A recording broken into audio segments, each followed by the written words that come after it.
Sanjeev Singhal is the CMD of Mazagon Dock Shipbuilders and now joins us live.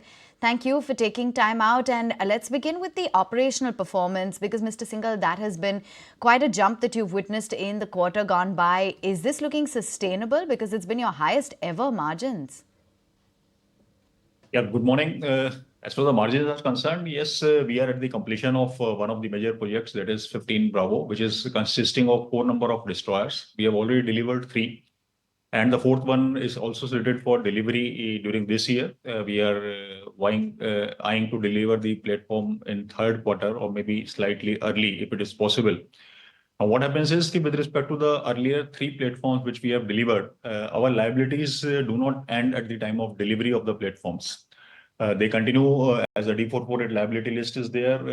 The warranty guaranteed effects are there. So for the first 2 platforms, these periods are by and large over. For the first platform, the warranty defect period is over. For the second platform also, the D448 liability is near about completion.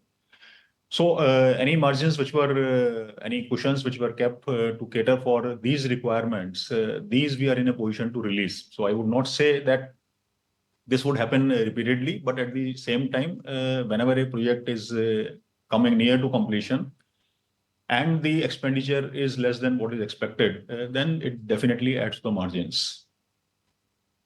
Mr. Singhal, I want to just scratch that point a little further. Your margins from, a high single digit or 8% or thereabout has come to 27%. That's a big jump this quarter.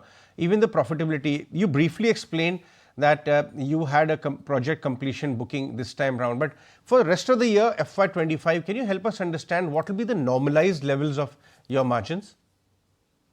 Yeah, going ahead, as far as this financial year is concerned, considering that we again are trying to deliver the last destroyer much ahead of the schedule, maybe approximately 4 to 5 months ahead of the schedule, I see a positive impact on the margins continuing for the balance quarters for this year also. With respect to frigates also, though this will be the first frigate of the project of 4 frigates which MDL is handling, 17 Alpha. So there are challenges, but for this frigate also we are trying that we should be able to deliver as per the contractual timelines. And in this, in case we are able to deliver the project as per the timelines, this also should be having a positive impact on the margins. So 17 Alpha project will be executing over next 2.5 years. Considering the progress, I can say that we are very much on schedule or slightly ahead of schedule. So margins should not be an area of concern. Curious, just because we have you on the show, beyond your numbers, we understand that the government is working on a shipping policy which could be pretty meaningful and transformation for the entire shipbuilding ecosystem. Can you share something, and also what kind of potential do we hold on a much larger canvas if indeed there's a very targeted approach as far as reforms are concerned in shipbuilding, ship repair, attracting a lot of overseas business also in this regard? As far as Mazagon Dock Shipbuilders is concerned, our primary focus area continues to remain the warships and submarines. With regard to the submarine front, we are which we can see to a certain degree of maturity, that is additional 3 submarines of Scorpion class, which should happen anytime soon. And apart from that, the P75I contract, where MDL and TKMS combined has been cleared with respect to the field evaluation tests. So this order also we expect should be materializing with time. So these are 2 major areas where our focus is there right now. Apart from this, there are discussions with respect to 17 Bravo frigates.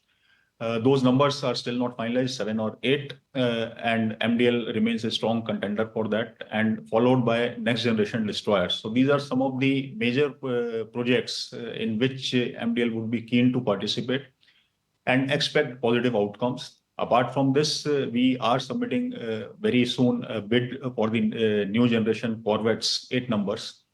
So this would be a competitive bidding. We hope that our bid is competitive enough and we get this order. Apart from this, as far as the repair and concerned, yes, we are looking at repair and maintenance also. But in my overall order book scenario, we don't see a very significant contribution from the repair and maintenance segment. Going ahead, maybe this segment can contribute between 5 to 8% or max 10%. So primary focus remains for the new builds. All right, Mr. Singhal, we'll let you go on that one. Thanks so much for sharing the details of what lies ahead, even for our shareholders and viewers, as far as Mazagon Dock is concerned. If you like this video, then like, share and subscribe to ET Now.